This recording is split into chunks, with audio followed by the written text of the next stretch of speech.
Capítulo 1. El cuadro inquietante. Era una noche particularmente serena en Saint-Paul-de-Vence, la villa artística enclavada en lo alto de la Riviera francesa. La brisa era ligera, los jazmines desprendían su aroma embriagador, y el eco tenue de una sinfonía de Debussy escapaba por las ventanas abiertas del Château La Ferrière, residencia de la célebre pintora inglesa Margot Savary. Pero esa calma era sólo apariencia. Aquel viernes por la noche, la mansión brillaba con la presencia de invitados distinguidos, coleccionistas de arte, marchantes, periodistas culturales y un curioso varón vienés con una risa desagradablemente aguda.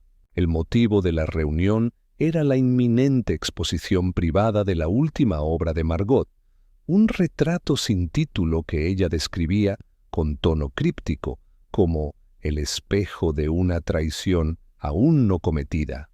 La obra permanecía oculta detrás de un grueso velo de terciopelo púrpura en el salón central. Nadie había visto aún el lienzo más que el artista, su ayudante personal, una joven reservada llamada Léonie Martel, y, supuestamente, su marchante exclusivo, Jacques Delorme.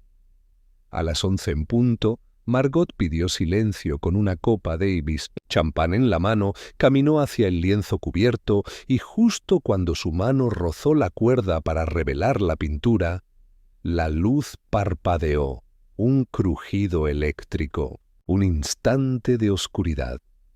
Cuando regresó la iluminación, un leve murmullo se elevó entre los invitados. El velo había caído, sí, pero el cuadro no era el cuadro que se esperaba.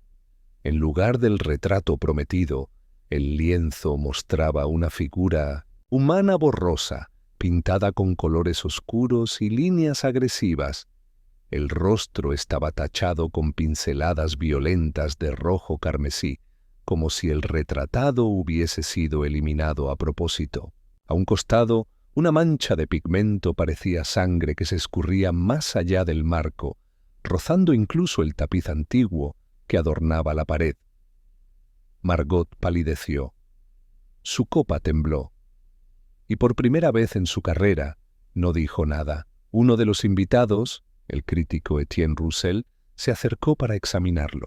«Esto no es una obra», murmuró, «es una advertencia». Al día siguiente, antes del desayuno, Margot Savary fue encontrada muerta en su estudio.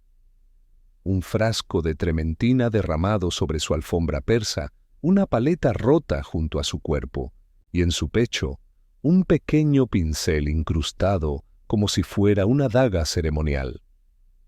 Fue Léonie quien gritó primero. La policía local llegó una hora después, con rapidez y torpeza provinciana. Declararon que la muerte había sido accidental. Una caída durante la noche, dijeron, quizás inducida por somníferos o alcohol. Pero no todos estaban convencidos, especialmente no uno de los invitados, un hombre de baja estatura, bigote perfectamente recortado, traje gris impoluto y un acento belga inconfundible. Había sido invitado por la propia Margot semanas antes, como un capricho excéntrico. Para asegurarme de que la muerte no sea un rumor sin arte, le había escrito. Hércules. Poirot permaneció de pie frente al cuadro alterado, la cabeza ligeramente ladeada, los brazos cruzados con pulcritud. Observó en silencio la figura tachada, la paleta rota, la escena congelada como si fuera una composición plástica. Mon Dieu, no es la muerte lo que me intriga, sino el momento exacto en que alguien decidió anunciarla antes de que ocurriera, murmuró, y así, mientras la policía declaraba el caso cerrado y los invitados regresaban a París con el alma intranquila, Poirot se quedó. Porque en esa casa, lo sabía, aún había demasiados detalles. Fuera de lugar. Capítulo 2. Un círculo de sombras elegantes. A mediodía del día siguiente, los jardines de Château-la-Ferrière se mantenían inquietantemente callados. Las fuentes, por lo general burbujeantes, estaban detenidas. El servicio doméstico se movía con paso contenido. En el aire flotaba una sensación de encierro, como si la muerte de Margot Savary hubiese manchado no solo el estudio, sino cada rincón de la casa. Hércules Poirot, siempre puntual incluso en medio del luto, solicitó una reunión con todos los presentes la noche anterior, no como autoridad, pues no tenía aún ningún encargo oficial, sino como observador invitado y sobre todo como hombre que olía el desorden como otros el perfume. Se reunieron en el invernadero, un espacio amplio con cristales curvos, plantas tropicales y un aire húmedo que envolvía las palabras con lentitud. Poirot los escaneó meticulosamente con sus ojos grises. «Mesdames, messieurs», dijo con cortesía milimétrica, «lamento profundamente que nuestra velada artística haya derivado en tragedia, pero si me permiten, haré algunas preguntas, no como oficial, sino como amigo de la difunta. Margot me confió su temor, y yo temo que ese temor no fue infundado.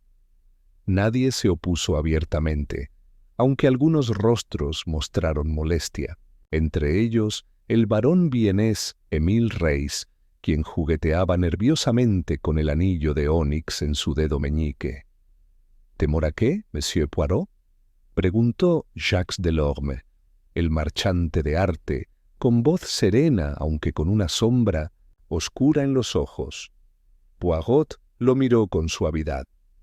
Ella hablaba de amenazas veladas, de cartas anónimas, de que su última obra sería malinterpretada, dijo. O, peor aún, intervenida. Un murmullo corrió por la sala. La señora Élise Dornay, crítica de arte retirada y con fama de sagaz, ajustó sus lentes.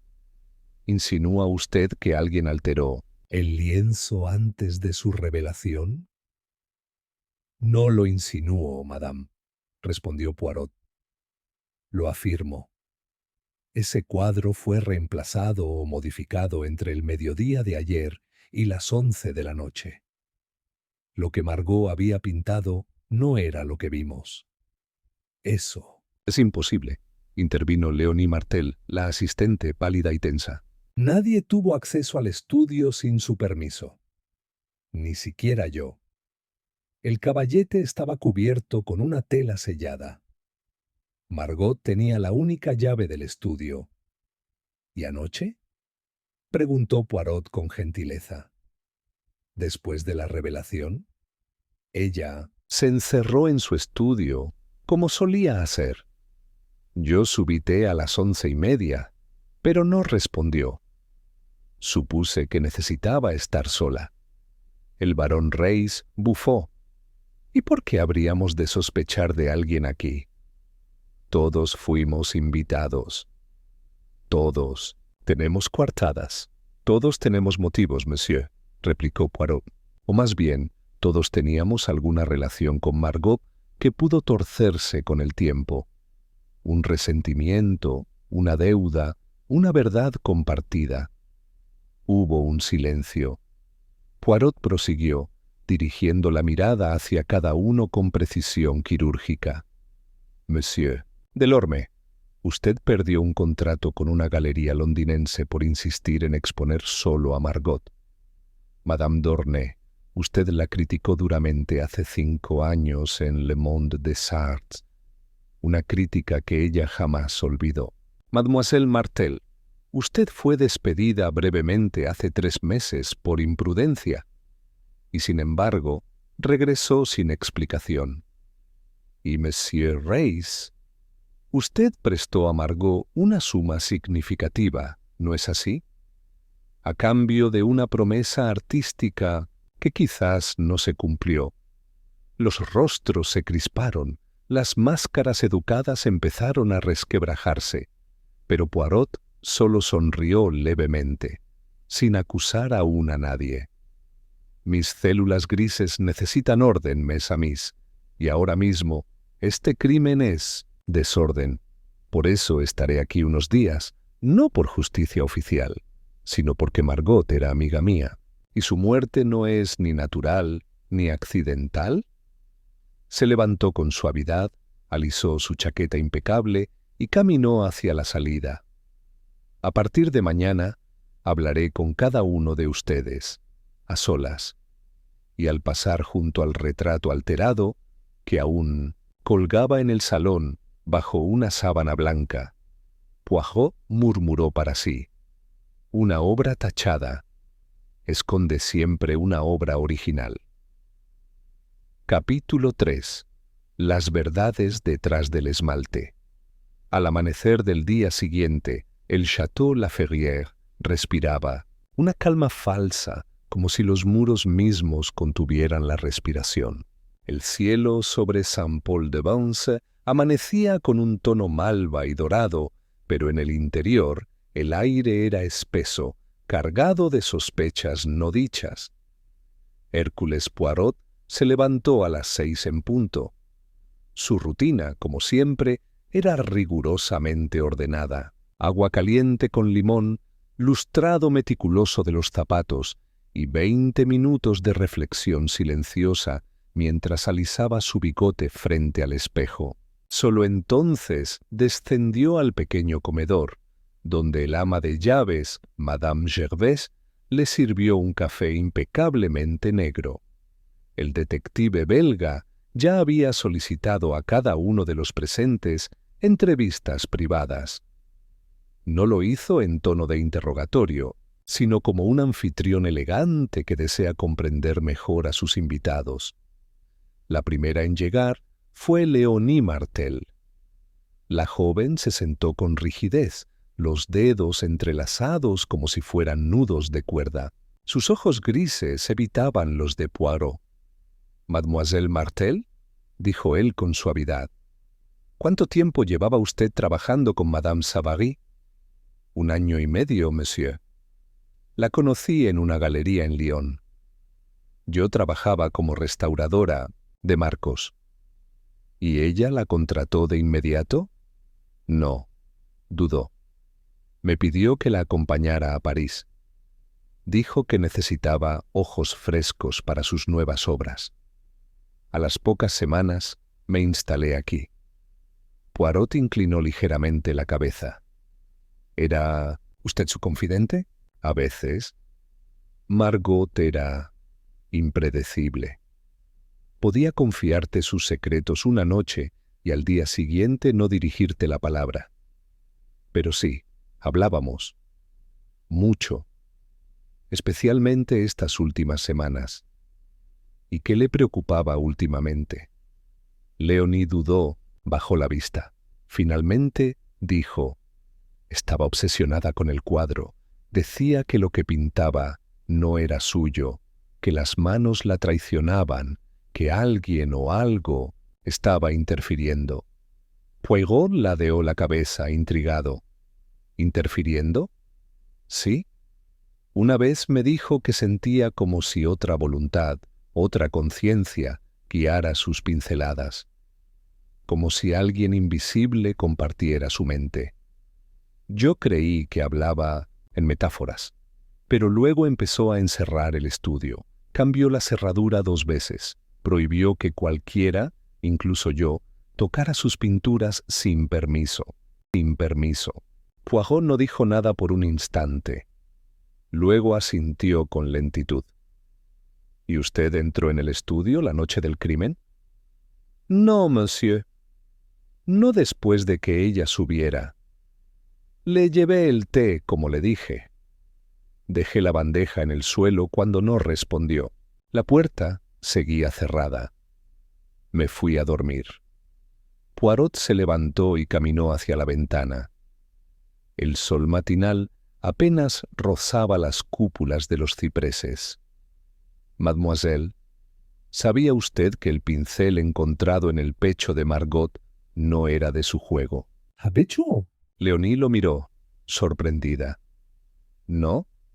No. Era uno de esos pinceles baratos, de mango plástico, que se compran en tiendas escolares. Margot solo usaba pinceles artesanales italianos. Entonces, ¿alguien lo trajo? Poirot se volvió lentamente. Exactamente, la segunda entrevista fue con Jacques Delorme, el marchante. Alto, esbelto, con ese aire fatigado de los hombres que viven rodeados de belleza y decepción. Llevaba un traje de lino blanco y gafas con montura de carey. Margot era un alma brillante, dijo, pero también comercialmente difícil. Su última obra me preocupaba. No porque no fuese valiosa, sino porque se negaba a venderla. Decía que ese cuadro debía permanecer oculto, que revelarlo era invitar al desastre. ¿Y aún así lo permitió? Insistí. Le ofrecí una suma generosa por los derechos exclusivos, pero se negó. Al final, aceptó mostrarlo solo una noche. Dijo que sería una advertencia con Marco. ¿La presionó? Delorme se encogió de hombros. No más de lo habitual. Sabía que su valor aumentaría si ella moría joven. Esa es la naturaleza cruel del arte, Monsieur Poirot. Pero jamás imaginé. Poirot se inclinó. ¿Quién más sabía que Margot cambiaría el lienzo justo antes de la revelación? Delorme parpadeó. ¿Cómo dice? La tela mostrada no era la obra original. Y Margot no era una mujer descuidada. ¿Alguien la reemplazó o alguien la convenció de hacerlo? ¿Fue usted? Delorme tragó saliva, pero recuperó la compostura con velocidad profesional.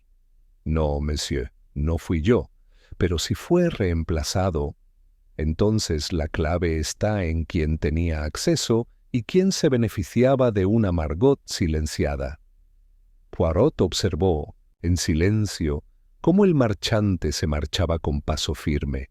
El día apenas comenzaba, pero ya las contradicciones se acumulaban como pinceladas mal cubiertas. Poirot, de pie ante el retrato cubierto, murmuró: una conciencia ajena, un pincel falso y un cuadro que hablaba antes que la víctima. Sus ojos brillaron y sus pequeñas células grises comenzaron a trabajar en silencio. Capítulo 4. El eco de los pinceles no usados. Las primeras horas de la tarde cayeron como un velo cálido sobre el Château La Ferrière. En los salones vacíos resonaban pasos solitarios, mientras el rumor de las hojas agitadas por el viento parecía repetir nombres en voz baja. Poirot, habiendo terminado sus primeras entrevistas, decidió revisar por sí mismo el estudio de Margot Savary. Con la aprobación formal, aunque reacia, de la policía local, accedió al espacio sellado con una cinta débil y mal colocada. El estudio no había sido limpiado desde el descubrimiento del cuerpo. Un aire a trementina aún impregnaba la habitación, mezclado con el leve aroma de violeta que Margot usaba en su bufanda. El ventanal seguía entreabierto, como si alguien hubiera querido ventilar una escena sin hacerlo del todo. Poirot se detuvo en el umbral, sus ojos recorriendo cada rincón sin apurarse. El caballete estaba vacío. A un lado, sobre una mesa baja, había una paleta aún manchada con tonos ocre y azul profundo. A su lado, un vaso de cristal con agua turbia y un pincel sumergido hasta la mitad.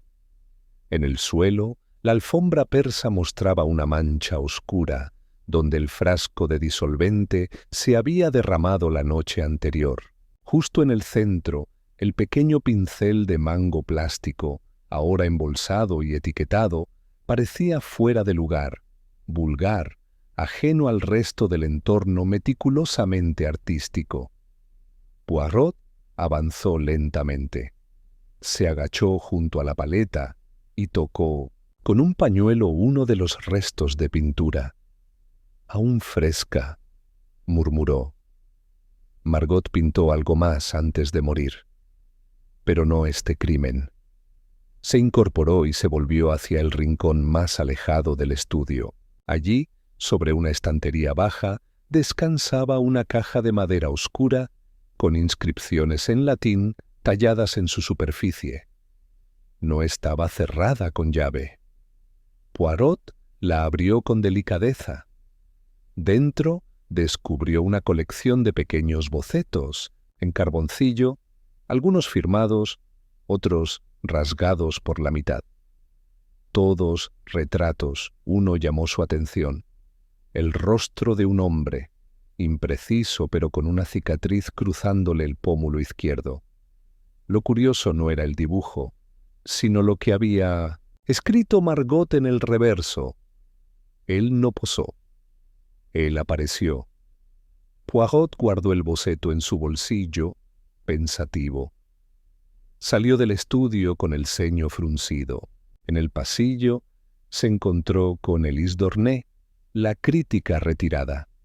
«Ah, Monsieur Poirot, ¿también inspeccionando reliquias?» «Madame Dornet», respondió él con una sonrisa leve. Su ironía es tan fina como siempre.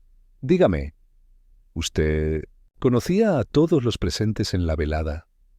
«A casi todos. Conozco el mundo del arte más de lo que quisiera. El barón Reis es un mecenas impaciente, y Delorme... Bueno, Delorme es un comerciante disfrazado de dandy. Margot, sin embargo, siempre fue distinta. Más salvaje, menos domesticada. ¿Y qué opina del cuadro revelado anoche?» Elise se encogió de hombros. No era Margot. Su trazo era mucho más limpio. Incluso en su oscuridad había forma. Esa figura tachada era brutal, torpe, casi infantil. Margot despreciaba lo burdo. Poirot la observó con interés. ¿Y cree que ella permitiría que ese cuadro se exhibiera en su nombre? Jamás. Ni siquiera como provocación. Margot provocaba con inteligencia, no con caos. Aquello fue una agresión. Poirot asintió.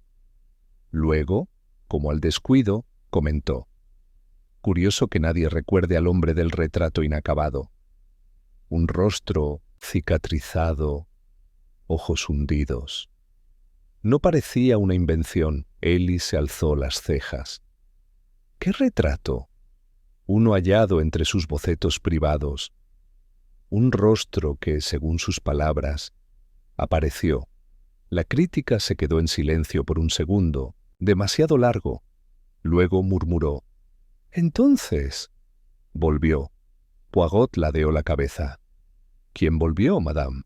Hubo un hombre. Hace años». Margot lo retrató sin encargo. Dijo que no podía quitárselo de la cabeza. Nunca supimos su nombre. Solo apareció una vez, en una exposición en Viena.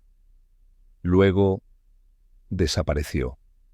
Ella quemó el retrato, o eso creímos. Poirot sintió que una hebra más del tapiz se tensaba. ¿Y cree que ese hombre podría estar relacionado con su muerte? No lo sé, monsieur. Pero Margot era una mujer que veía demasiado. Y a veces eso ciega. Al despedirse, Poirot bajó las escaleras hacia la biblioteca. En su mente, los trazos se comenzaban a unir.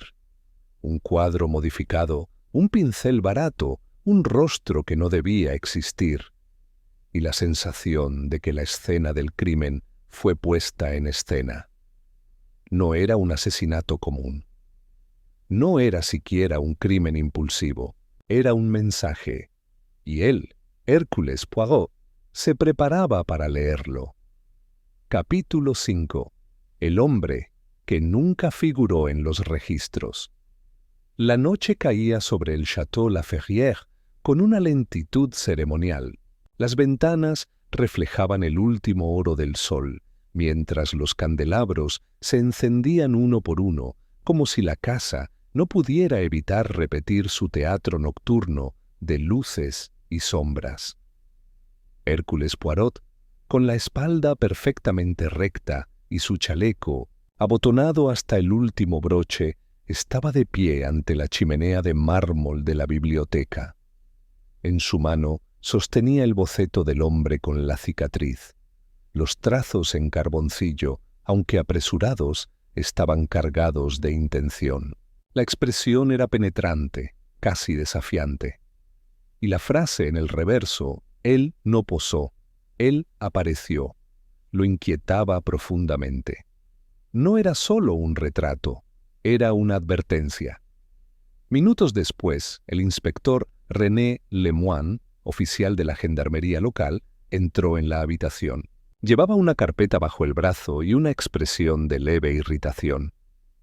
«Monsieur Poirot», dijo sin sentarse, «he accedido a su petición de verificar la lista de invitados y los registros de entrada y salida, pero le aviso, no encontraremos a ningún fantasma en los libros. Cada persona fue registrada con invitación personal».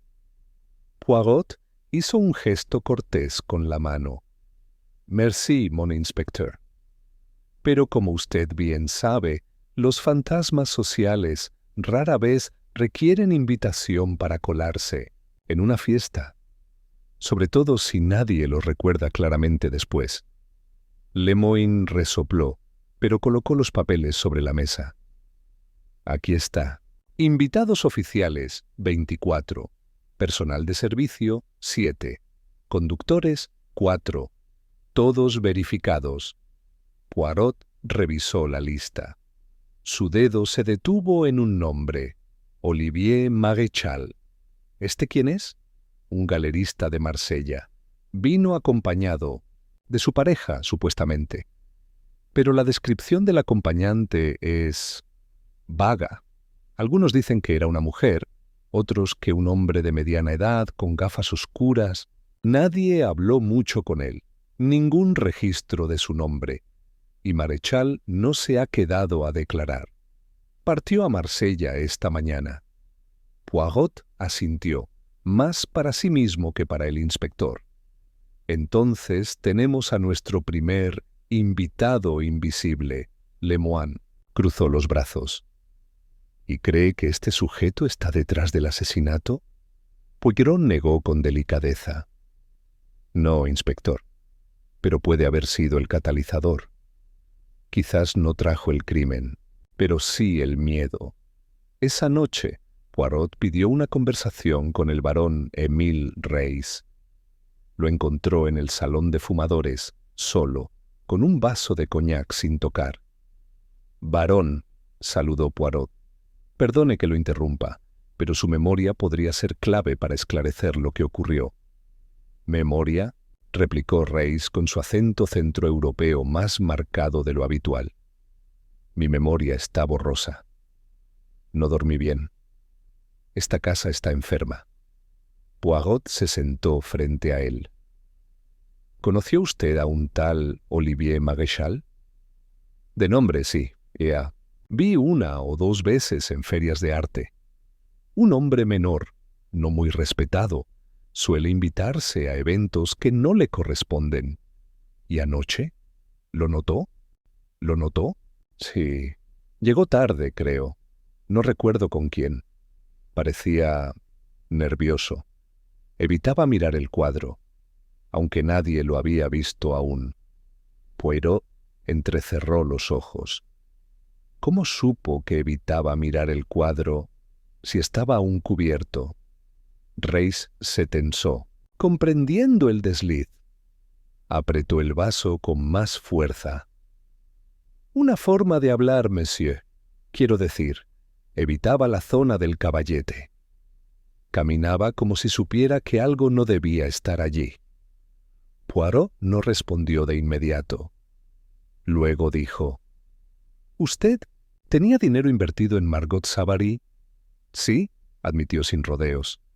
«Financié su residencia en Cerdeña el verano pasado. Esperaba obtener 3 obras a cambio. Solo recibí una, y la segunda iba a ser ese maldito cuadro. ¿Y ella incumplió? Dijo que ya no le pertenecía. Palabrería de artista.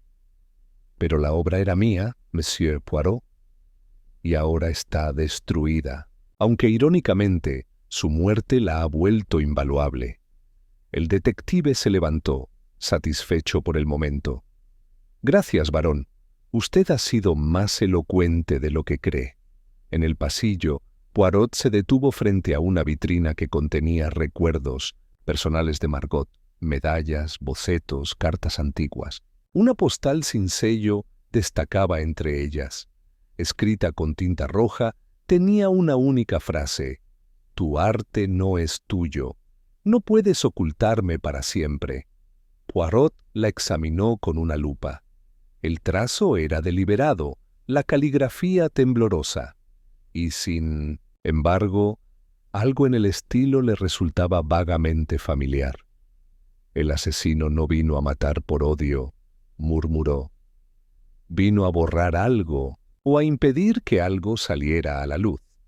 Y mientras el silencio de la noche volvía a caer sobre la casa, Poirot comprendía que el verdadero crimen aún no se había revelado por completo. Capítulo 6. Sombras en la paleta rota. El reloj del vestíbulo marcaba las 8 de la mañana cuando Poirot se presentó, una vez más, en el estudio de Margot Savary. Esta vez no venía a observar, sino a confirmar. Su mente, siempre ordenada como una vitrina de relojes suizos, ya había comenzado a ensamblar piezas. Pero una parte del rompecabezas aún se le resistía. La paleta rota. Había algo en esa rotura que no correspondía al accidente aparente. No era una caída descuidada, no era siquiera un arrebato de rabia. Era, pensaba Poirot, una manipulación. Agachado con su característico cuidado, se colocó unos guantes delgados y examinó el objeto con minuciosidad.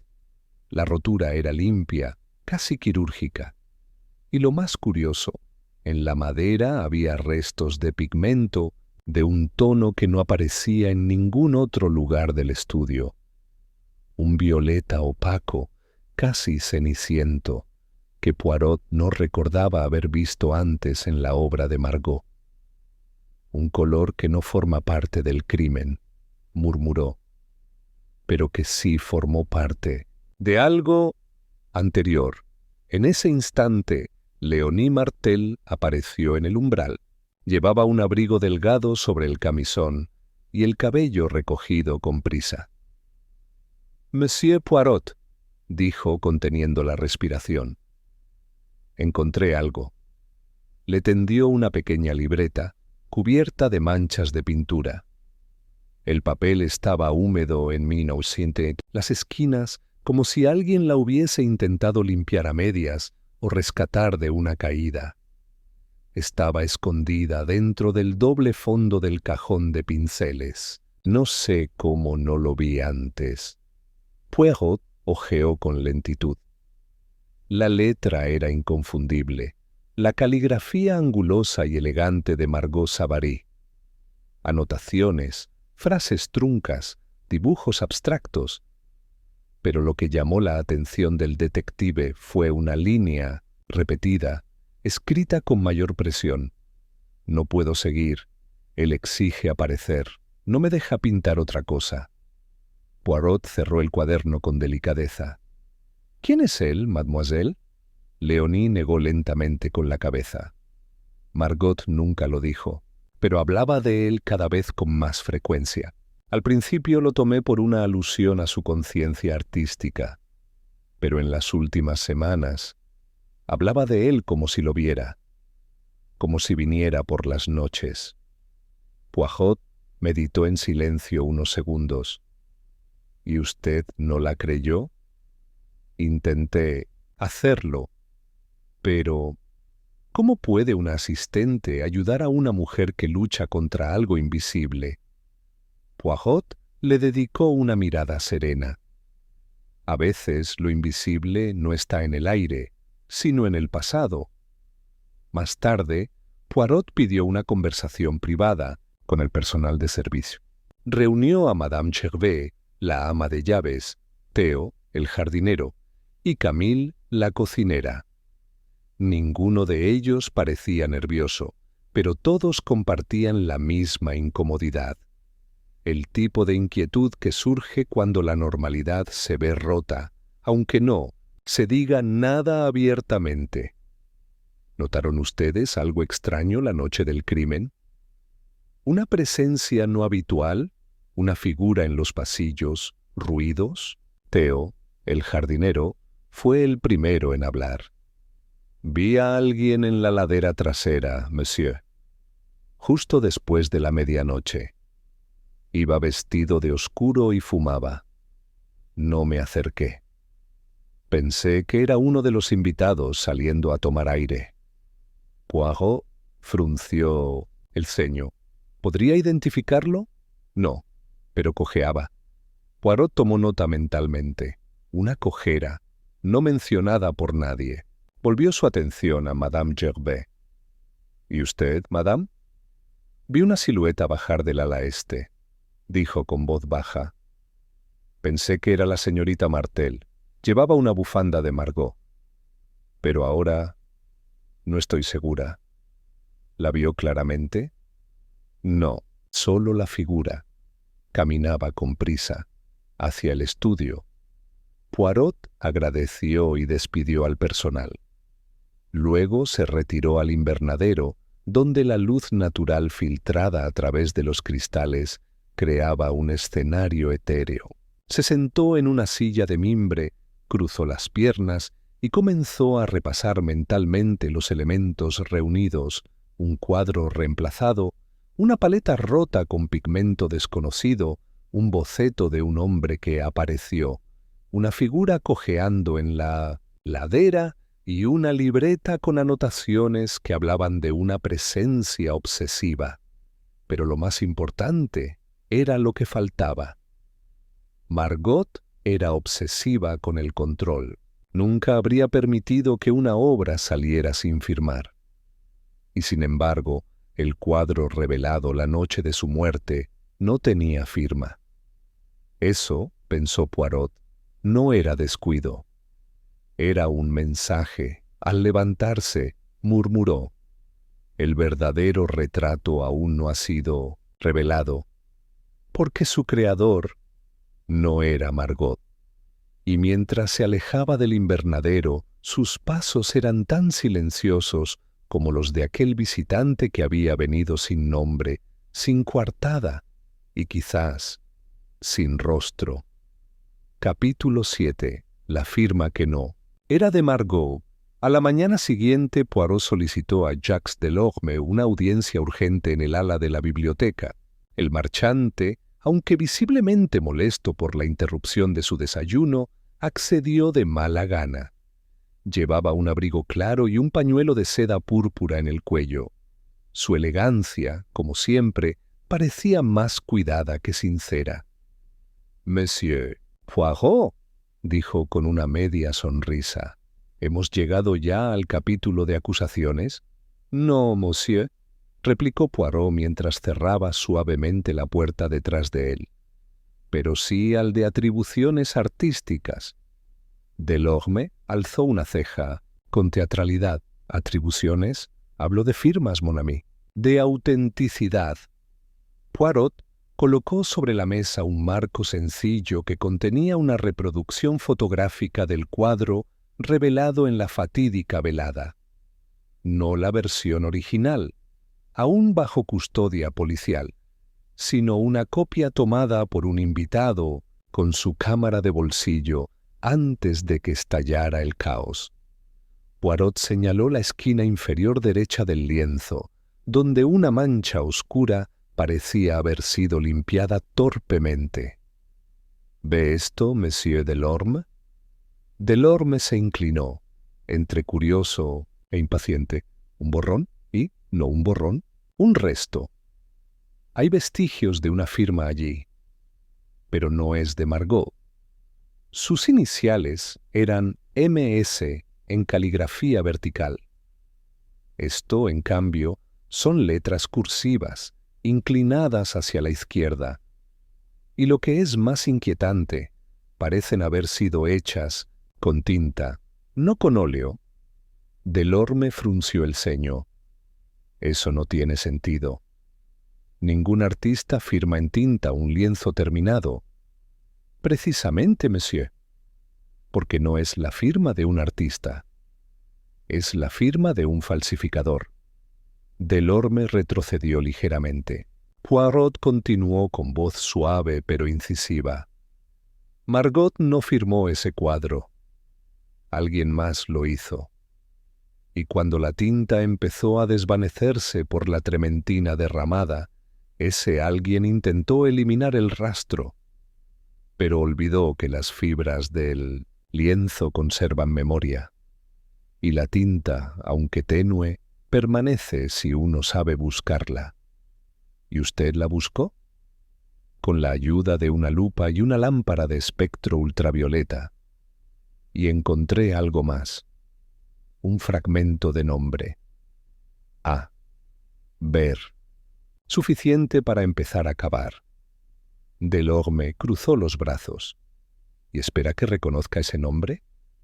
Poirot lo miró fijamente.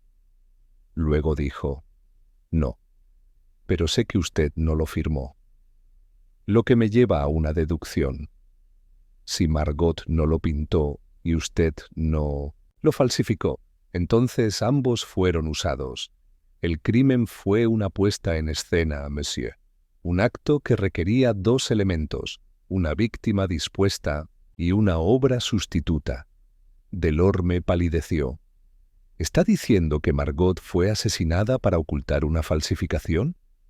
Estoy diciendo que Margot descubrió que alguien usó su estudio para crear una obra que nunca fue suya. Y cuando amenazó con revelarlo, su vida dejó de ser útil. Se hizo un silencio tenso. Delorme respiraba con dificultad. Poirot se acercó a la ventana. Dígame, Jacques, ¿conocía usted a un tal Adrien Bernot? Delorme tardó un segundo en reaccionar. Luego bajó la vista. Sí, hace años. Un restaurador que cayó en desgracia. Trabajaba con técnicas de envejecimiento artificial. Muy talentoso, muy problemático. ¿Y usted lo trajo aquí? No, jamás. Hace años que no lo veo. O eso pensaba. Poirot dio unos pasos, deteniéndose junto a una mesa auxiliar donde descansaban viejas monografías de arte moderno. Hay más, monsieur Delorme. Theo, el jardinero, vio a alguien cojeando en la ladera. Y Madame Gervais, una figura bajando del ala este con una bufanda de Margot. Pero nadie recuerda a esa persona en la fiesta. Una sombra con acceso y con intención. ¿Insinúa que Adrien estaba aquí? No lo insinuó. Lo confirmo. Su firma parcial lo delata. Y la tinta no miente. Delorme se dejó caer en un sillón, derrotado. Dios. Entonces, ¿ella murió por proteger su autoría? Poirot lo miró con gravedad. No solo su autoría. Murió porque quiso evitar que su nombre fuera atado a algo que no era suyo. Porque el verdadero crimen no era la muerte, sino el intento de manchar su obra. Delorme bajó la cabeza. Un murmullo apenas audible salió de sus labios. Yo solo quería que el mundo recordara a Margot. Poirot respondió con frialdad elegante. El mundo recordará a Margot, pero también recordará quién quiso utilizar su genio como máscara para una mentira. Cuando salió de la biblioteca, Poirot sintió que las piezas comenzaban a alinearse. El rostro con la cicatriz, la paleta rota, el pigmento extraño, la firma ilegítima. Y ahora, Un nombre. Adrien Vergnaud. Un hombre que no figuraba en los registros, pero cuya sombra crecía con cada revelación. Capítulo 8. La cara que el lienzo no olvidó. El cielo sobre Saint-Paul-de-Vence se tornaba gris perla, preludio de una lluvia tenue que amenazaba con borrar los contornos del paisaje. Dentro del Château La Ferrière, sin embargo, todo parecía volverse más nítido. Las palabras eran más pesadas, las miradas más agudas, y el nombre Adrien Vergnaud comenzaba a vibrar como una cuerda tirante en la conciencia de todos. Hércules. Poirot, siempre impecable, descendía la escalera principal con una carpeta bajo el brazo. Contenía los bocetos privados de Margot, la fotografía del lienzo intervenido, las notas encontradas en su diario y, más crucial aún, la impresión de la firma parcial hallada en el cuadro. Era su nuevo rompecabezas y una pieza faltaba, el rostro real de Adrien Vergnaud. Al llegar al salón, se encontró con Élise Dornet, la crítica retirada. Estaba sola, junto a una escultura abstracta, con una copa de jerez intacta en la mano. «Madame Dornet», dijo Poirot con una inclinación de cabeza. Ha llegado el momento de preguntarle algo más directo. Ella lo observó sin sorpresa, como si hubiese anticipado ese momento desde la noche del crimen. «Adelante, monsieur». «No me gusta fingir que no sé lo que sé». Poirot asintió, satisfecho con su respuesta. «¿Conoció usted personalmente a Adrien Vergnaud?» «Sí». La palabra cayó sin adornos. Poirot se acercó más. «¿Cuándo?» «Hace 16 años, en una residencia de artistas en Arles. Era brillante, demasiado brillante. Su talento para imitar estilos ajenos era aterrador. Podía replicar a Modigliani en una hora. Era su don y su perdición.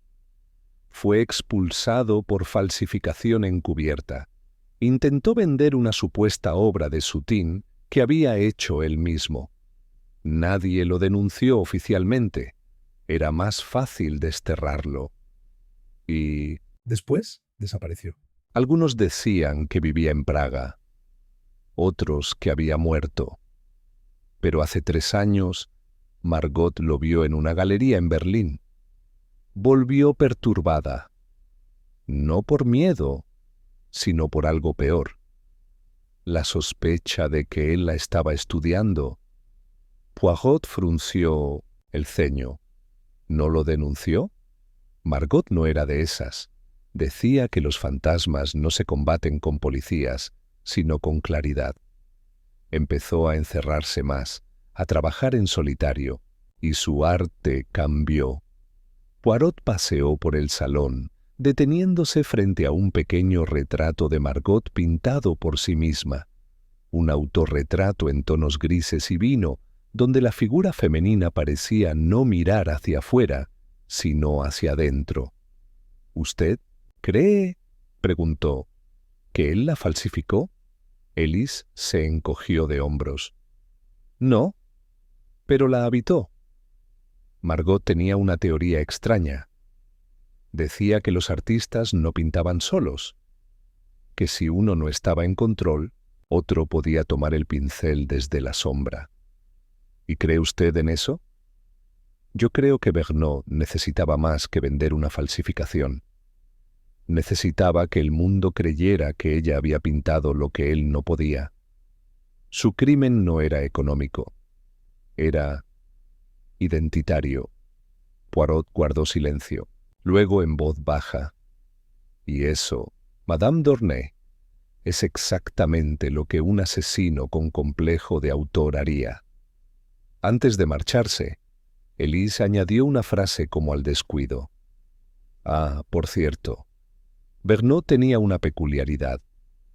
Tenía una lesión en la pierna derecha. Cojeaba levemente. Una vez me dijo que eso le ayudaba a caminar sin dejar huellas simétricas.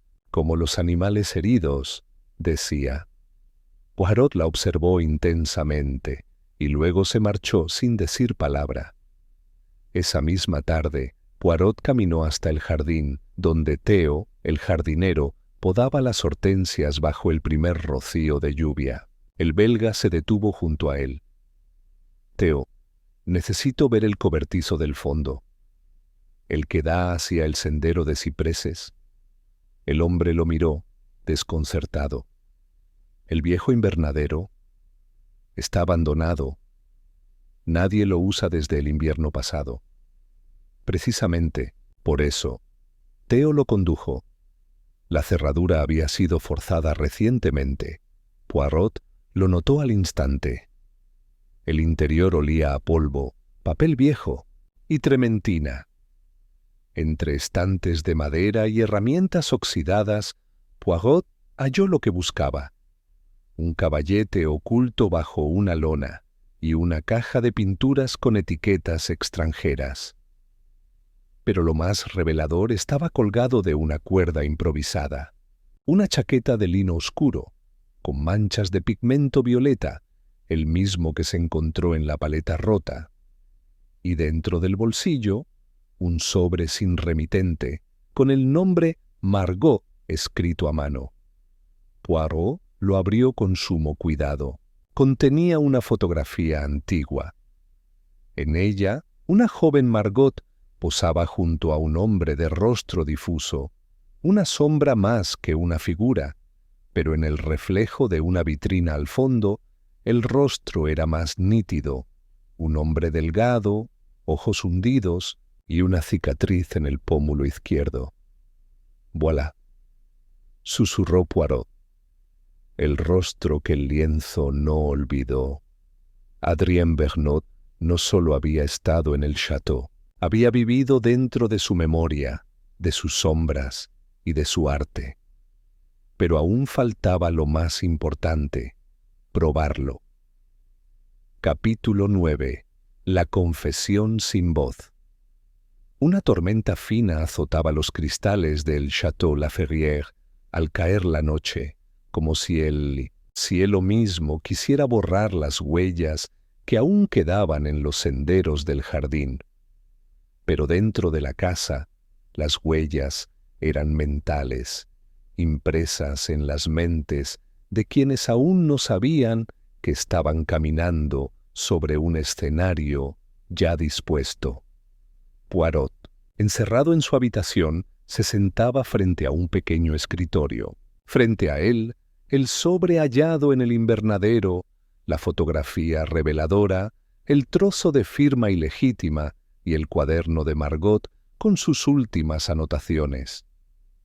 Las piezas estaban casi todas alineadas, pero aún faltaba algo. No una prueba Física, sino una reacción. Había llegado el momento del juego psicológico. Esa noche, Poirot solicitó una cena privada con Léonie Martel.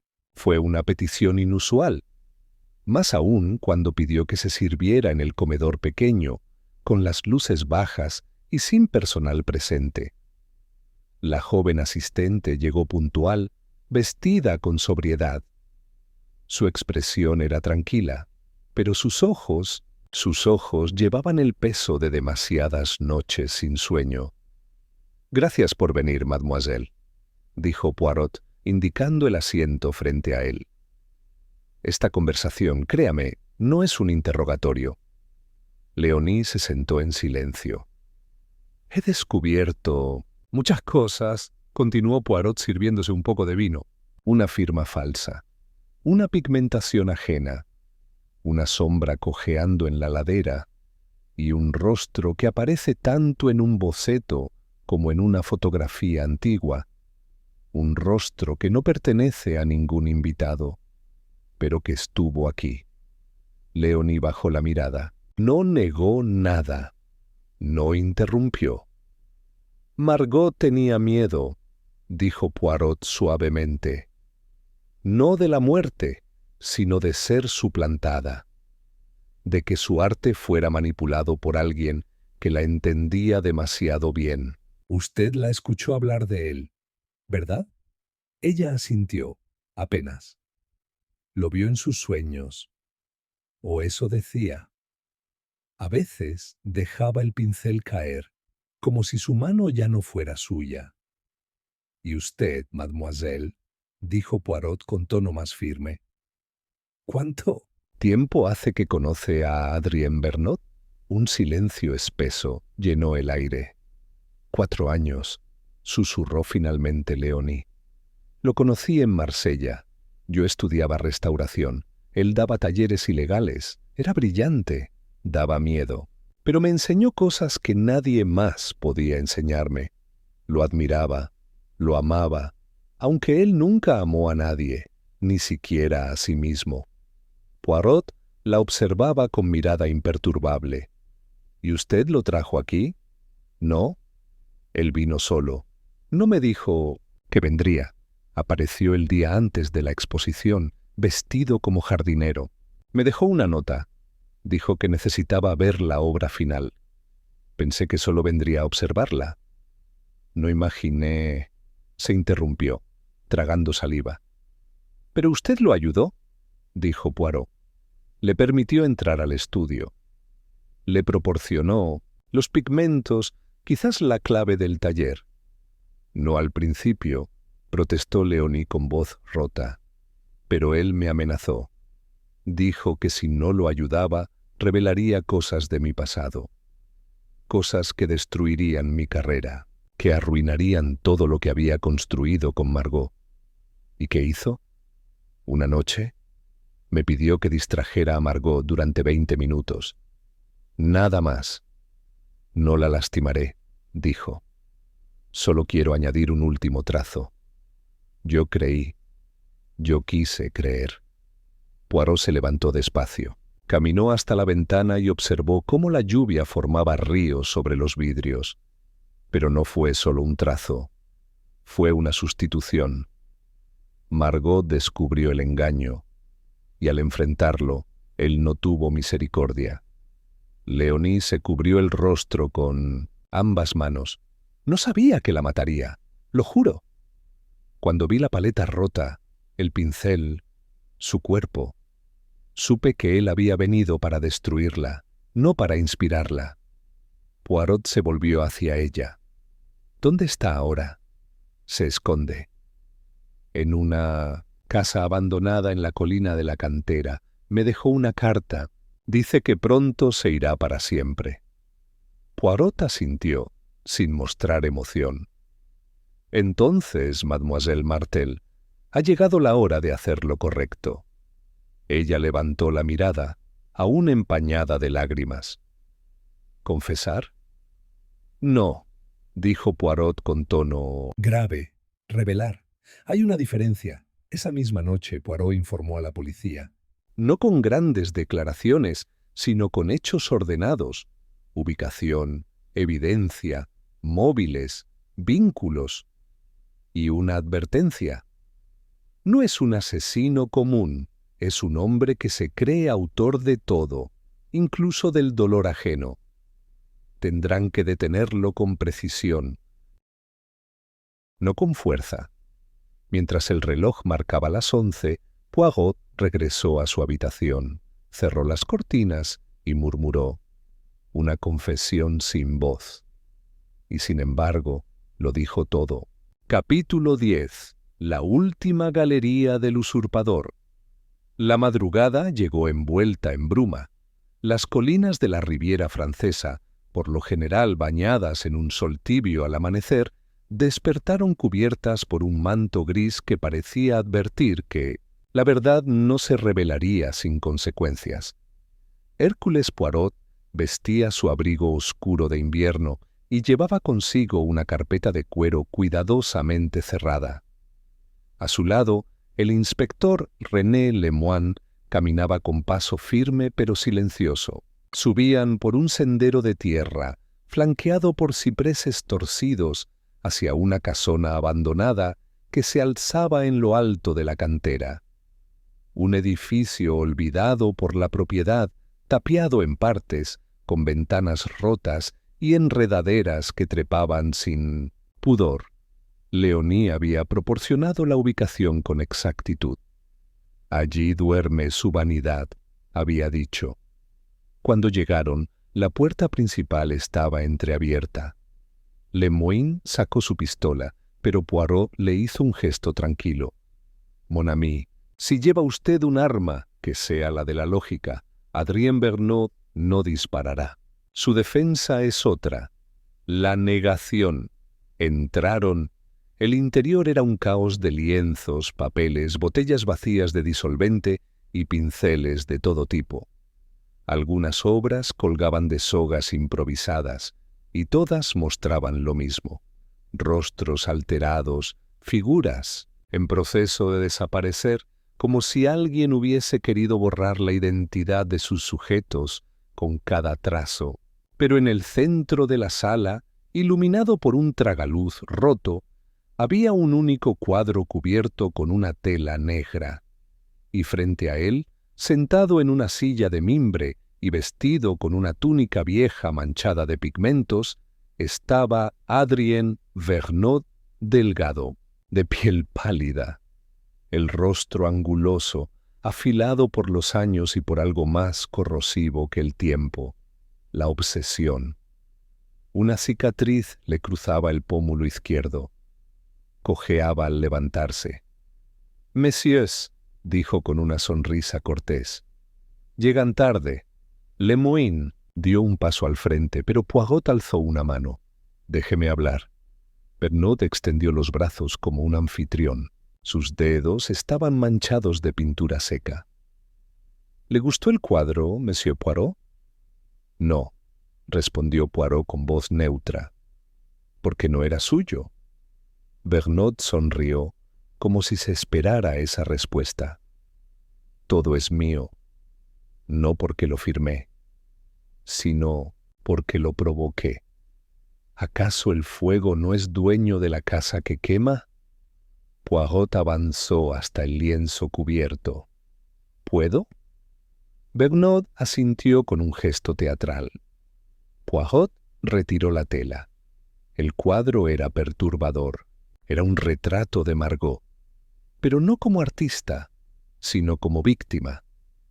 En el lienzo, su rostro estaba desfigurado por manchas de rojo y negro, y a un costado, su mano aparecía extendida, como si intentara cubrir una firma que emergía desde las profundidades de la pintura. «Auve, usted no pintó su arte, Monsieur Vernaud», dijo Poirot en voz baja. «Usted pintó su resentimiento». Vernaud se volvió hacia la pared, donde colgaban fotografías de Margot, notas de su diario, incluso recortes de críticas de periódicos antiguos. «Ella me robó», murmuró. «Me quitó el espacio, la técnica, la mirada. Todos la adoraban. Yo, el verdadero alquimista, fui relegado a los márgenes». Poirot negó con la cabeza. «No, monsieur», ella lo inspiró. «Pero usted decidió destruir lo que no podía poseer». Vernaud se giró bruscamente. Ella pintaba con mi voz, y aún así me llamaban imitador. Quería obligarme a desaparecer. «Y lo logró», replicó Poirot con suavidad. «Pero no como usted imaginaba. Porque ahora su nombre no es el del artista incomprendido, sino el del asesino que quiso pintar con la sangre de una mujer que nunca dejó de ser mejor que usted». Vernaud bajó la mirada. «¿Y qué harán? ¿Llevarme ante los jueces? ¿Dejar que critiquen mi última obra?» Lemoine se acercó finalmente con las esposas en la mano. «No, Monsieur Vernaud. Le dejaremos explicarlo en prisión». Vernaud no se resistió, solo rió para sí mismo, una risa suave, hueca. Mientras era escoltado fuera de la casona, Poirot se volvió una última vez hacia el cuadro. Observó el trazo caótico, las manchas sobrepuestas, la violencia detrás del gesto. Y entonces supo que Vernaud nunca había querido ser artista. Había querido ser memoria, aunque para ello tuviera que borrar todas las demás. Al regresar al château, Poirot reunió a los presentes en el salón principal. La tormenta se había disipado. El aire era más limpio. El crimen no fue solo Físico, dijo con firmeza. Fue simbólico. Vergnaud quería suplantar una firma, sí, pero más que eso quería reescribir el origen de una obra, convertirse en el eco donde antes hubo voz. Leonie escuchaba desde el fondo. Sus ojos estaban fijos en el suelo. Poirot no la señaló, pero sí dijo, y como suele ocurrir, quien guarda silencio también participa. Aunque por fortuna el alma humana siempre tiende, cuando se le ofrece la posibilidad, a buscar redención. Hubo silencio en la sala. Margot Savary murió por una razón absurda: proteger el derecho a que su arte hablara por sí mismo. Y eso, mes amis, es más valioso que cualquier galería. Poirot recogió su sombrero y se dirigió hacia la puerta. Y ahora, mis células grises necesitan un descanso, aunque supongo que, en esta casa, el silencio ya no esconderá más sombras. Capítulo 11. Epílogo en una galería silenciosa. Días después del arresto de Adrien Vergnaud, el Château La Ferrière había recuperado su quietud, pero no su inocencia. Las sombras seguían ahí, solo que ahora tenían forma, nombre y motivo. La niebla ya no cubría la verdad, y sin embargo, no todos respiraban con alivio. Algunos silencios persistían. Poirot permaneció en la villa un par de días más, como quien reordena cuidadosamente una habitación después de una tormenta. No por necesidad, sino por respeto. Había algo en el caso de Margot Savary que lo había tocado más allá de lo usual. Quizá porque no se trataba simplemente de muerte, sino de suplantación de la identidad más profunda que una persona puede tener, la de su voz creativa. Esa tarde fue invitado a una galería pequeña en el centro de Saint-Paul-de-Vence. No era más que una sala blanca, con pisos de madera clara y paredes desnudas, a excepción de una.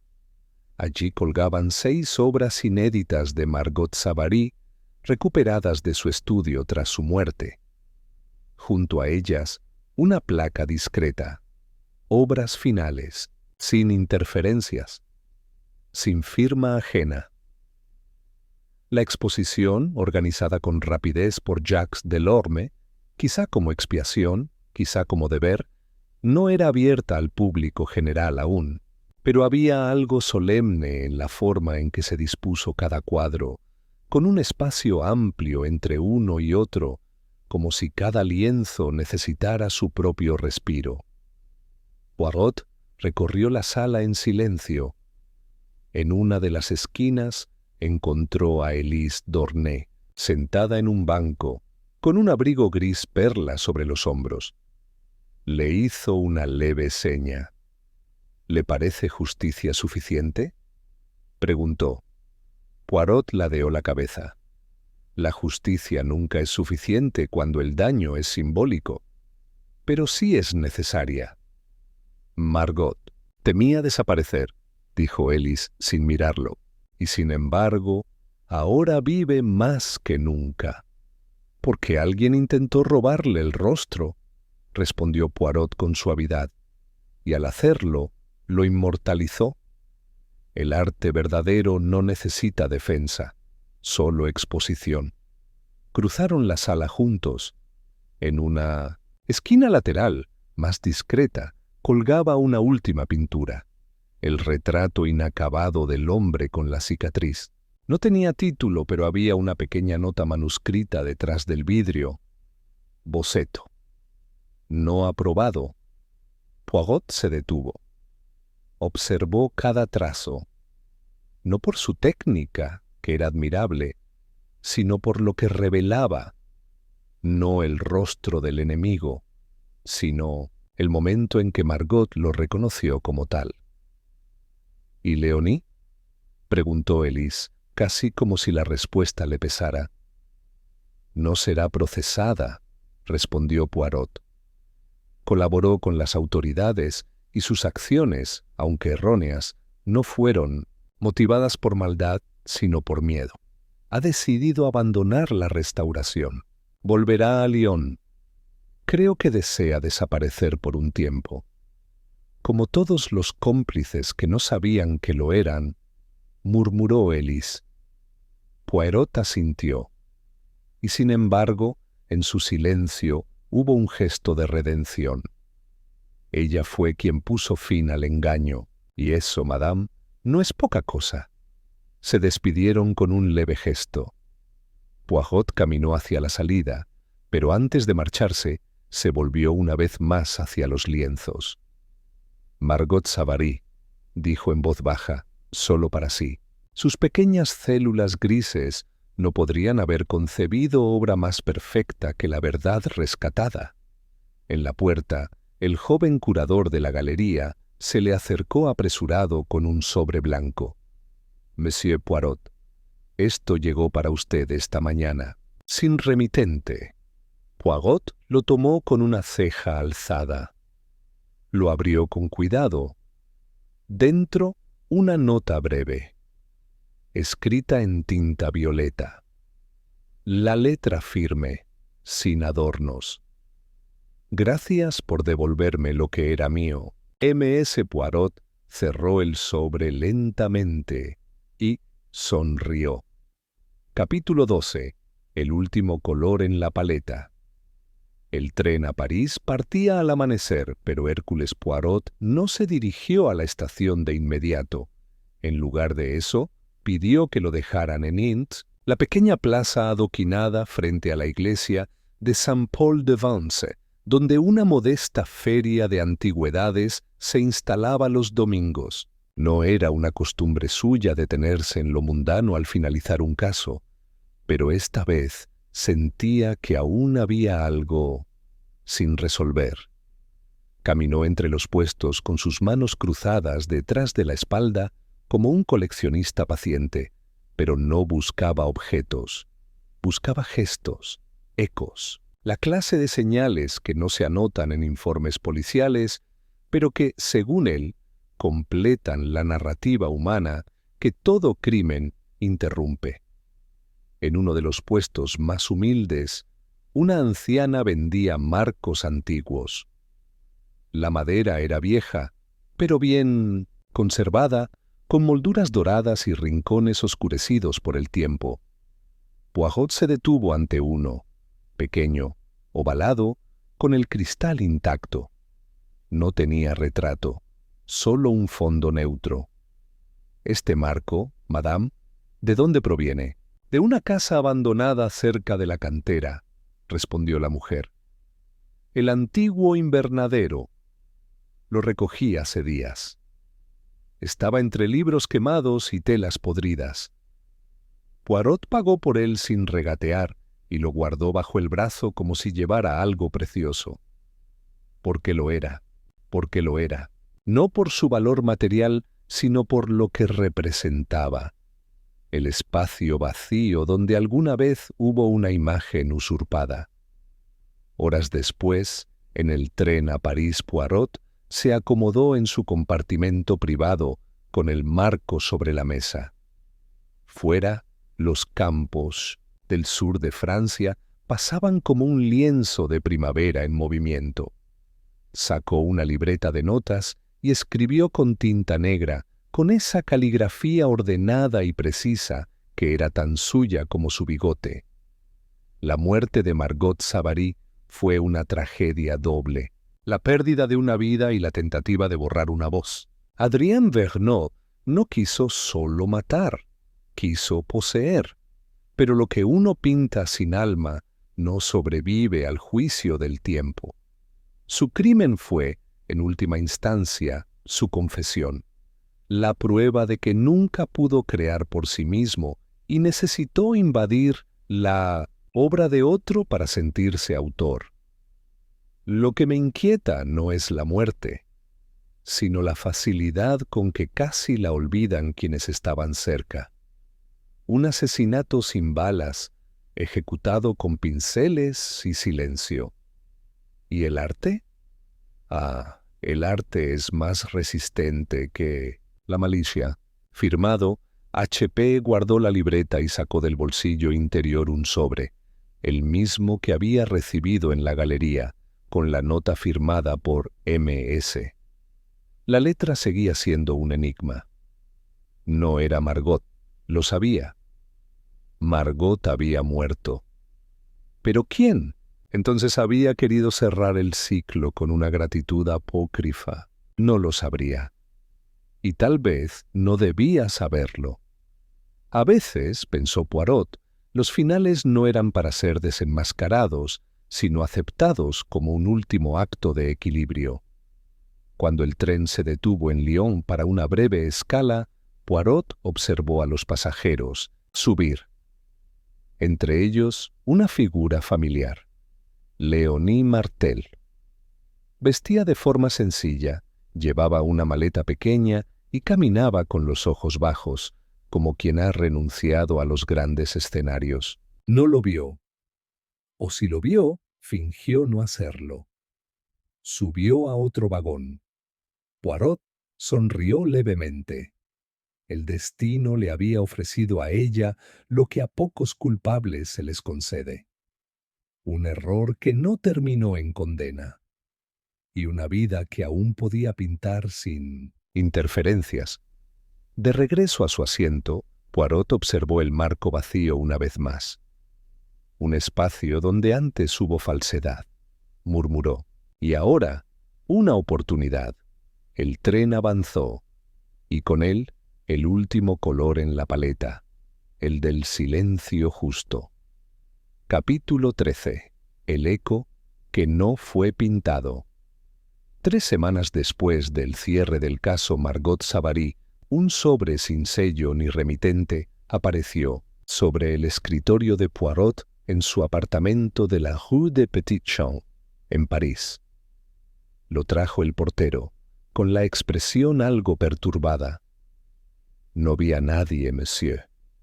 Lo encontré sobre la alfombra, como si hubiera pasado por debajo de la puerta. Pero las cerraduras no han sido forzadas. Poirot asintió con calma, aunque en su interior algo se tensó. Tomó el sobre con guantes finos, lo examinó bajo la luz y lo abrió con la delicadeza de quien destapa una trampa cuidadosamente oculta. Dentro había solo una hoja, un boceto.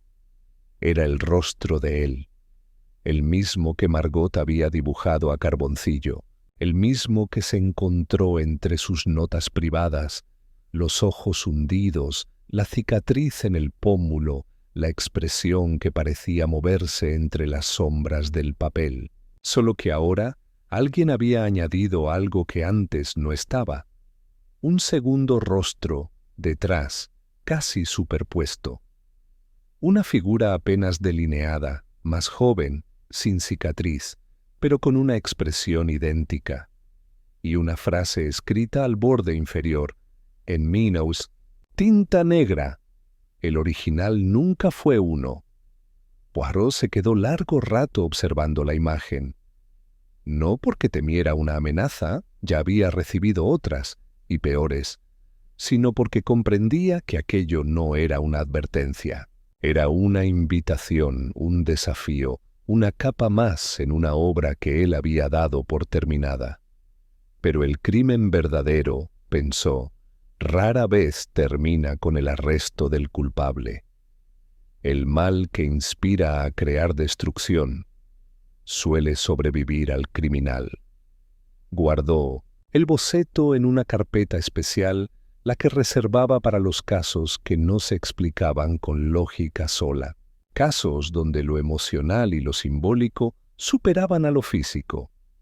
Esa misma tarde visitó a un viejo colega, el doctor Etienne Roland, psiquiatra forense retirado, cuyas ideas sobre identidad fragmentada habían sido objeto de controversia años atrás. Lo encontró en su jardín, cuidando rosales. ¿El arte puede dividir una mente, Etienne?, preguntó Poirot después de relatarle con detalles mínimos la aparición del segundo rostro. El médico pensó unos segundos. Más bien diría que el arte puede revelar divisiones que ya existen.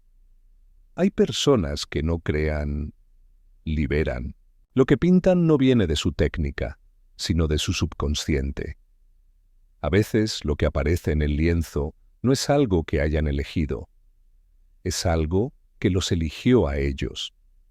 ¿Como un espejo? Como un espejo que decide mostrarte un rostro que aún no sabías que era tuyo, Poirot reflexionó.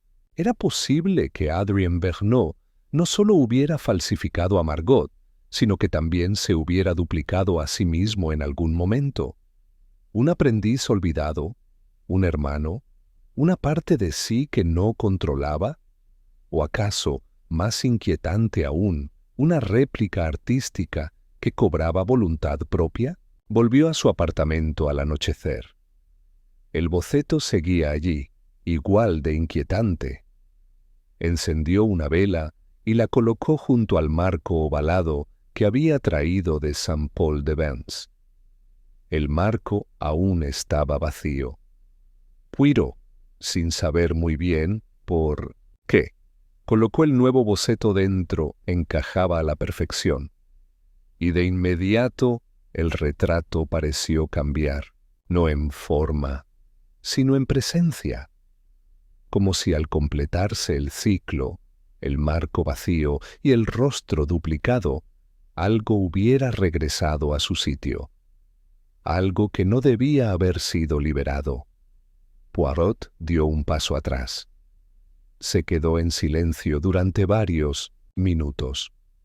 Finalmente, murmuró: «Entonces, no fue un crimen contra un artista. Fue un crimen contra su reflejo». Guardó el marco en un cajón cerrado con llave.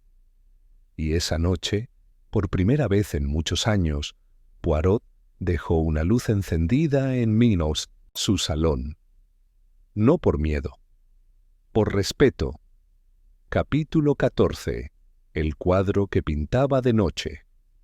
Los días siguientes transcurrieron en una calma solo aparente. París seguía siendo París. Cafés bulliciosos, conversaciones afiladas, pasos apresurados sobre los adoquines húmedos. Pero en el apartamento de Hércules Poirot algo había cambiado.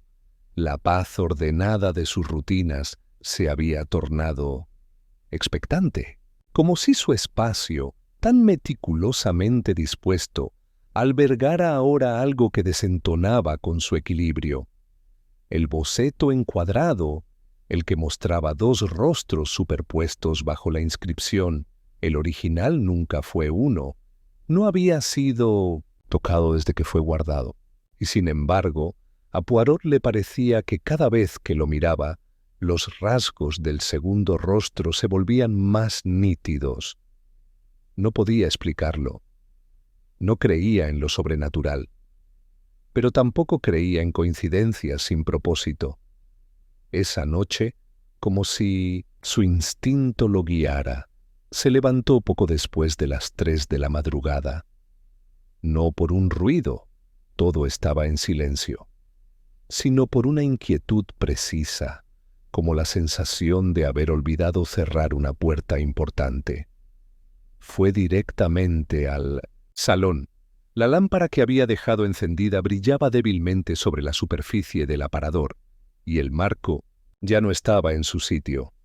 Poirot se detuvo en seco. Su primera reacción fue racional. ¿Lo había movido él mismo sin recordarlo? Poco probable. Anotaba cada cosa que hacía. ¿Y si alguien había entrado? Aún menos probable. Las cerraduras estaban intactas. Siguió el presentimiento hasta el pequeño cuarto que usaba como archivo. Y allí, sobre la mesa de lectura, encontró el marco, pero ya no contenía el boceto. En su lugar había un trozo de lienzo real, un fragmento claramente cortado de una tela mayor, con un trazo inconfundible, pigmento violeta sobre fondo grisáceo, una pincelada arqueada, casi violenta, y una línea irregular al borde, donde se podía ver que la tela había sido rasgada de manera apresurada. Poirot se sentó, clavando los ojos sobre aquella pincelada solitaria. No era decorativa, era parte de algo, parte de un cuadro más grande, uno que él creía destruido. Volvió a abrir su carpeta con los documentos del caso Margot Savary. Entre ellos estaba la fotografía del lienzo intervenido la noche del crimen. La analizó con una lupa durante varios minutos. Y entonces, con absoluta certeza, reconoció la pincelada violeta, cortada a la mitad, en el extremo inferior derecho de la imagen. «No es posible», murmuró. El cuadro original fue destruido por la policía. Lo verificaron en presencia de testigos. Las fibras fueron archivadas. Pero allí estaba, sin duda, un fragmento auténtico, con pigmento que no podía haber sido replicado. Lo Beaupuy había analizado él mismo. Ese violeta era una mezcla única que Margot nunca utilizó y que Vergnaud había traído consigo. Entonces, ¿cómo había reaparecido ese trozo? Poirot se incorporó, encendió la luz completa del archivo y sacó una caja que no abría desde el día del arresto. Los efectos personales hallados en el invernadero. Revisó todo con renovado esmero. Nada se había movido, excepto una cosa, vieja libreta de notas de Vergnaud. La había hojeado antes y descartado como irrelevante. Solo contenía fechas, manchas de pintura, frases truncas. Pero ahora, en la página final, había una nueva inscripción. No estaba cuando la revisó por última vez. Estaba escrita con tinta aún fresca, si su olfato no le fallaba. El lienzo fue solo un espejo. El arte, la grieta, el eco, aún se mueve. Poirot cerró la libreta lentamente. Algo se había deslizado por entre los márgenes de lo lógico, algo que no pertenecía ni al crimen ni al castigo, algo que aún vivía en las obras del arte robado. Y entonces recordó lo que Margot había dicho una vez. Según Leonie, él no posó, él apareció. Poirot, que siempre había creído que todo puede ser explicado con observación y deducción, comprendía ahora que algunos crímenes no nacen del deseo, sino del vacío, un vacío que cuando se encuentra con un alma obsesiva, busca una manera de existir. Volvió al marco. Retiró el lienzo con cuidado y lo colocó en una caja sellada que etiquetó con una sola palabra, no abrir, palabra, no abrir. Al hacerlo, su pulso tembló por primera vez en años, porque más allá de la resolución oficial del caso, Poirot sabía la verdad. El crimen había terminado, pero el cuadro seguía pintando por sí solo. Capítulo 15. Retrato, sin firmar. Voz, sin dueño. El cielo de París estaba cubierto de un gris casi metálico, cuando Poirot, aún impecable en su atuendo, cruzó la Rue de l'Université en dirección al Museo Guimet. Pero no iba por arte ni por placer. Iba por lo que no estaba, colgado, por lo que nunca había sido exhibido. Había solicitado discretamente acceso al archivo de obras no clasificadas. Esas piezas atribuidas, inacabadas o problemáticas que no figuraban en catálogos, donadas sin procedencia clara o adquiridas con dudas éticas. Le habían concedido la visita con reservas, más por respeto a su nombre que por convencimiento. Al llegar, fue recibido por la curadora jefe, Madame Ghislaine Bréard, una mujer seca y de voz baja que lo condujo por un pasillo sin ventanas hasta un depósito revestido en acero y silencio. ¿Está buscando una obra en particular, Monsieur Poirot?, preguntó ella, ajustando sus guantes blancos. No una obra, dijo Poirot con suavidad, sino una presencia, un eco que dejó huella sin nombre. La mujer asintió con una mezcla de cortesía y desconfianza.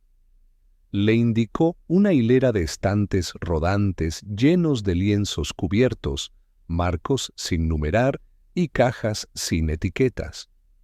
Un purgatorio de pigmento y olvido. Poirot empezó a buscar con una concentración absoluta. No sabía exactamente qué buscaba, hasta que lo vio. Un marco rectangular envuelto en tela áspera con una inscripción en el reverso apenas legible. Atelier A.B. Inbebe. 39. Dassel lo deslizó con cuidado. La pintura estaba deteriorada, sin firma visible, pero la paleta era idéntica. Las pinceladas violentas, los tonos púrpura y ocre, la estructura fragmentada de la figura central, y en el ángulo superior, casi imperceptible, una cicatriz pintada en diagonal. Poirot inspiró hondo. «Este no es el principio», murmuró. «Es el ensayo». Madame Bréard se acercó. «¿Lo reconoce?» «No oficialmente», respondió él, «pero sí en sus contradicciones. Esta obra no busca expresar, busca tomar». «No entiendo». Poirot se giró lentamente. «Usted no tiene que entenderlo, madame. Basta con que lo guarde. Esta pintura fue el laboratorio de una mente que confundió inspiración con invasión. No debe estar en circulación». La curadora frunció el ceño, pero accedió a archivarlo con mayor precaución. De vuelta en casa, Poirot se sentó junto a su chimenea. Había colocado el fragmento de lienzo recuperado, aquel que apareció en Minotes, su propio salón, dentro de una caja de acero inoxidable junto a los documentos del caso Bernot. Encima había escrito «Caso Bernot, cierre emocional pendiente». Pero él sabía que no lo cerraba para la ley, lo cerraba para la mente. Tomó su diario personal y anotó: «El arte no mata, el deseo de apropiarse de él, sí». Bernot quiso hablar con la voz de Margot, pero usó sus silencios. Y el silencio, cuando no es voluntario, es una prisión. Me inquieta una idea. ¿Cuántos otros lienzos hay en el mundo firmados por manos que no existen? ¿Y cuántos más están por aparecer? Sin autor, pero con intención. Esa noche, Poirot recibió una llamada. «Monsieur Poirot, le habla un coleccionista privado de Ginebra. Hemos adquirido un retrato atribuido anónimamente a la escuela de Margot Savary.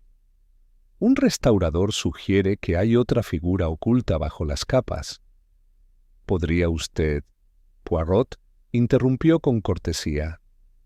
«No, monsieur. No trabajo ya con obras sin firma, porque lo que uno no puede nombrar, tampoco puede defender». Colgó, se levantó, cerró el estuche con doble llave y caminó hacia la ventana. Allí, en la distancia, París latía con su belleza eterna. Pero Poirot sabía que bajo las luces también se ocultaban las sombras y algunas aún pintaban. Capítulo 16. El estudio donde nadie pintaba solo. La carta llegó sin sobresalto. Estaba perfectamente doblada dentro de un catálogo de subasta enviado por una casa de arte londinense. Poirot, que revisaba el correo matinal con su habitual orden, casi la descartó como una hoja mal archivada.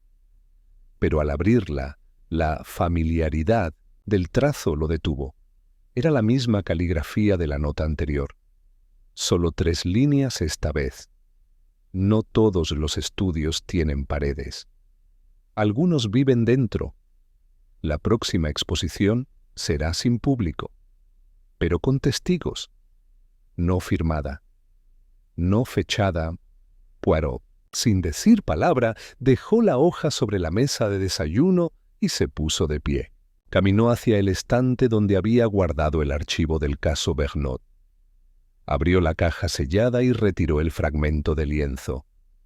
Seguía intacto, pero debajo de él, lo que antes no había notado, había otro fragmento, doblado cuidadosamente.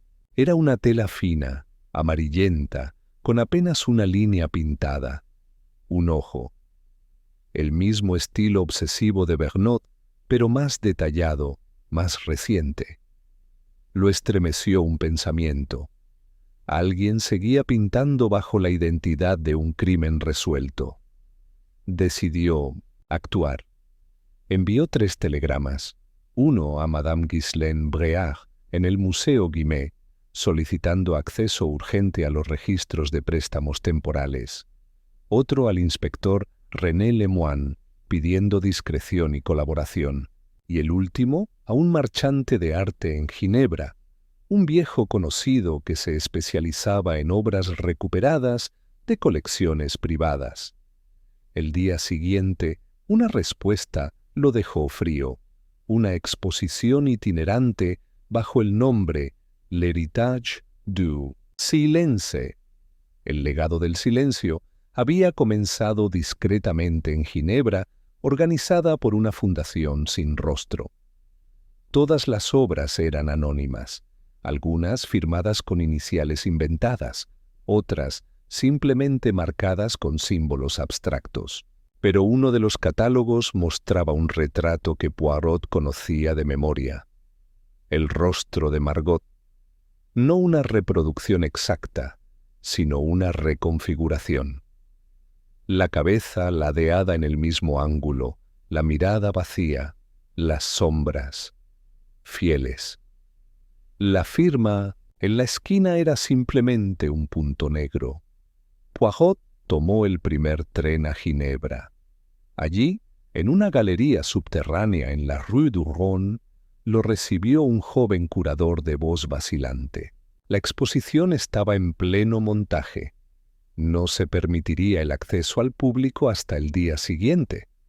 Solo artistas invitados, explicó. Es un proyecto confidencial. La mayoría de las obras provienen de estudios independientes. Algunos no revelan sus fuentes. Es parte del encanto.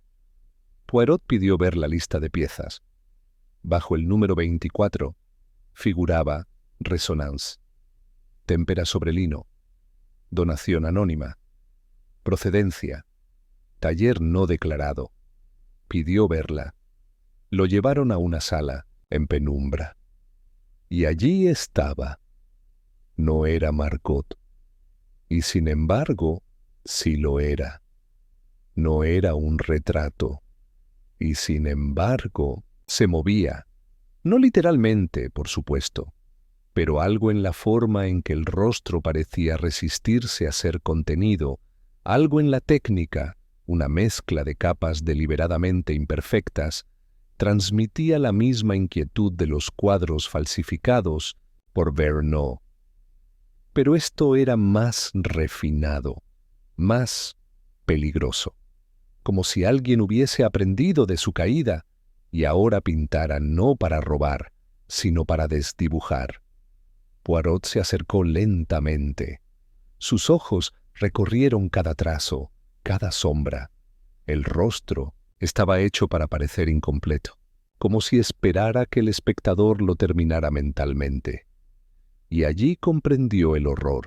No era una copia de Margot, era una amalgama, una suma de todas las víctimas del silencio.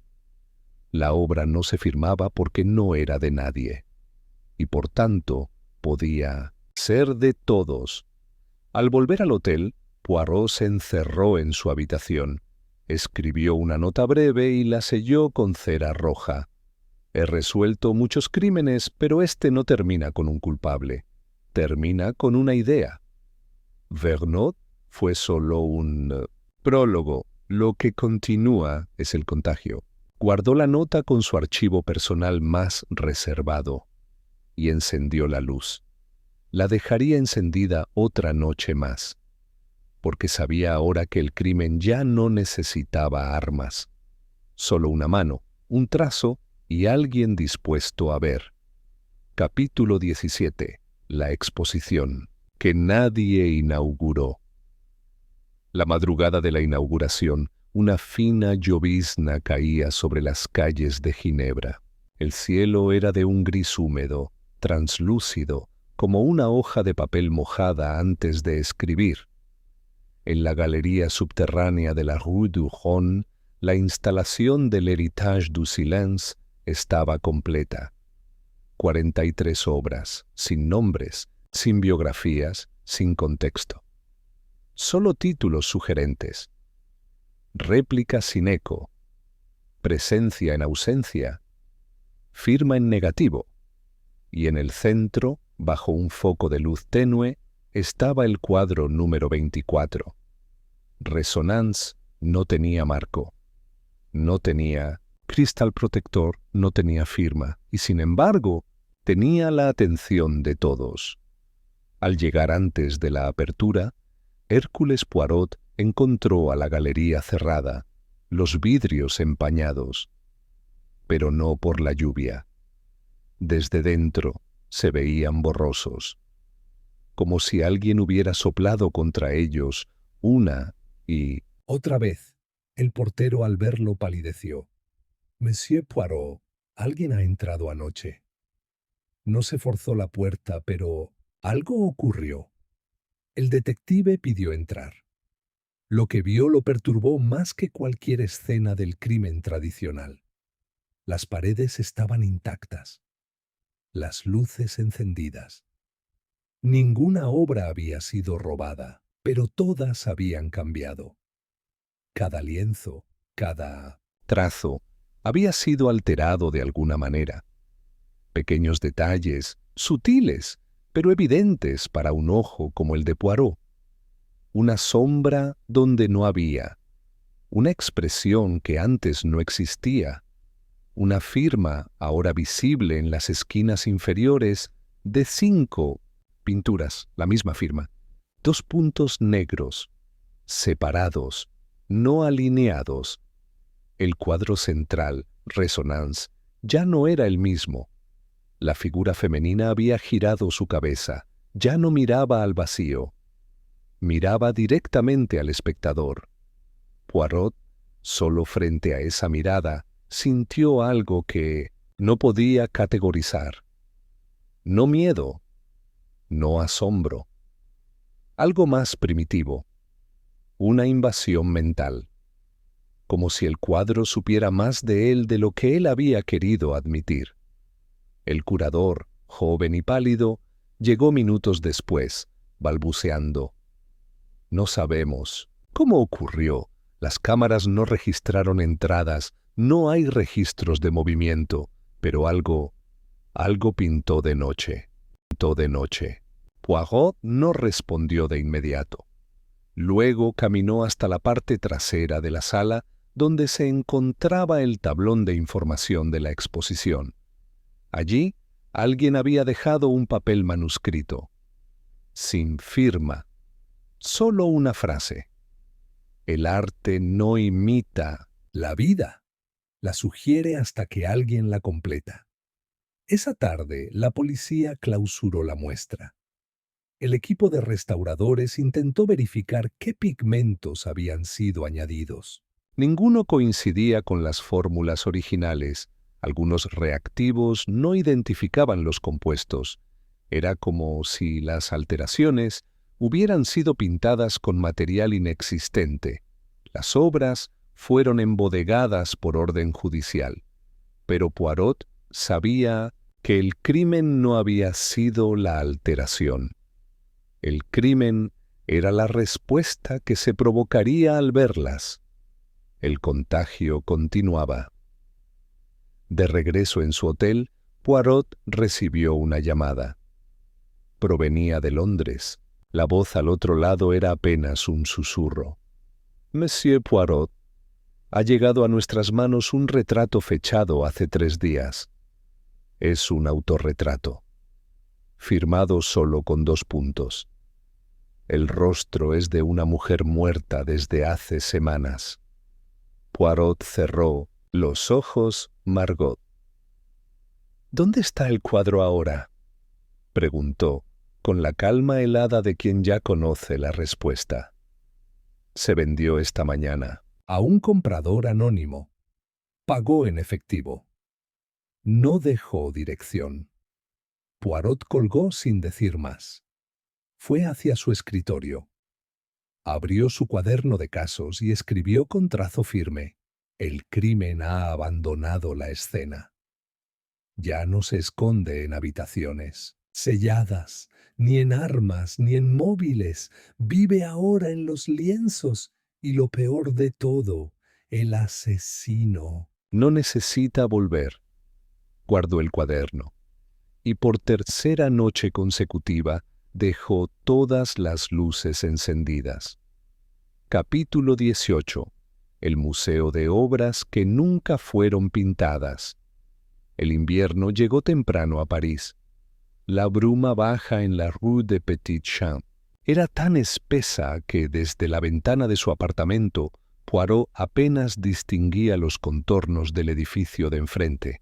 Encendió una vela, no por necesidad, sino por ritual, y colocó frente a ella el objeto que durante semanas se había negado a mirar de nuevo: el marco ovalado con el lienzo recuperado del estudio de Adrien Vergnaud.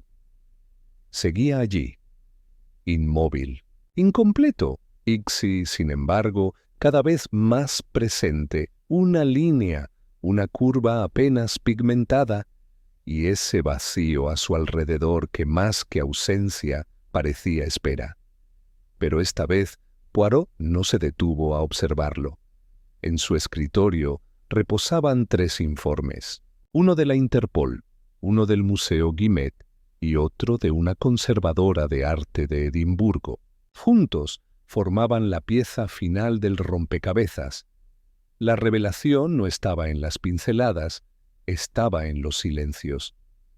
Primero, el informe de Interpol confirmaba que en los últimos 6 meses habían surgido 17 obras anónimas en diferentes casas de subastas europeas, todas sin firma, todas con un trazo inicial idéntico al fragmento que Poirot poseía. Ninguna declarada oficialmente como falsificación, pero todas atribuibles a autores inexistentes. Segundo, el informe del Museo Guimet revelaba que Adrien Vergnaud no actuó solo. Su nombre figuraba como asistente técnico no acreditado en al menos 4 estudios privados durante los últimos 10 años, usando alias distintos. En cada uno, una obra había desaparecido, o peor, había sido modificada sin que sus dueños lo notaran de inmediato. Y tercero, el más inesperado, una carta firmada por Léonie Martel. Había dejado la restauración como prometió, pero su carta hablaba de algo más.